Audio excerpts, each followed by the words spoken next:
Mais le top 2 te permettrait d'être à domicile au match retour sur tous les matchs de Ligue des Champions que tu vas jouer jusqu'à la finale. Donc pour une potentielle finale, tu serais à la maison au match retour en 8e, quart et demi-finale. Et c'est pour ça que le top 2 est important. La priorité, c'est de valider le top 8, mais tout en gardant pour objectif le top 2 également qui ferait énormément de bien. Maintenant, on sait que le top 2 va être difficile à récupérer et ça aussi, on va en parler au cours de cette vidéo. Puisqu'au programme, on va parler bien évidemment de Bilbao, de leurs derniers résultats, que ça soit en Liga ou en Ligue des Champions, leur manière de jouer, bref, un point un peu global sur Bilbao. Et on parlera également du Paris Saint-Germain, de nos objectifs, de nos joueurs qui seront là ou incertains, la compo, le prono, bref, vous connaissez. Et on va commencer tout de suite par parler de Bilbao. Et à l'heure où on parle, Bilbao est 8e de Liga. Je précise qu'au moment où je tourne cette vidéo, les matchs du week-end ne sont pas encore passés, donc le PSG, nous n'avons pas encore joué Rennes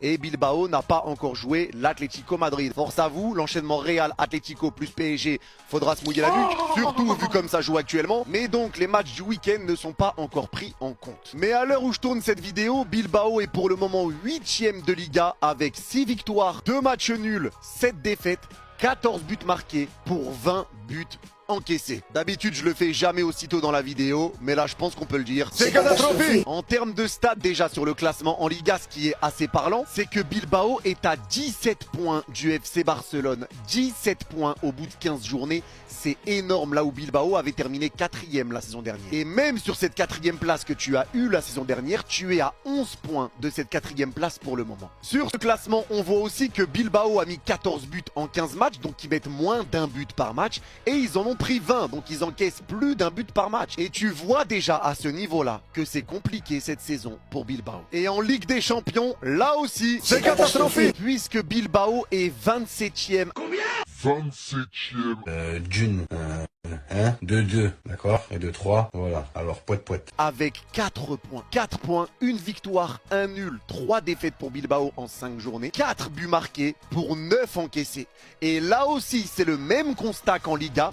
Bilbao met moins de 1 but par match et encaisse plus de 1 but par match. Et on se rapproche même du 2 buts encaissés par match. Il reste 3 matchs à jouer et Bilbao est déjà à 2 points du 24e. 24e place, dernière place qualificative pour les barrages de cette Ligue des Champions. Et ce qui est inquiétant dans tout ça, c'est que sur les 5 matchs que Bilbao a joué en Ligue des Champions, comme je vous l'ai dit, ils ont marqué 4 buts. Et sur ces 4 buts, il y en a 3 qui ont été marqués dans un même match.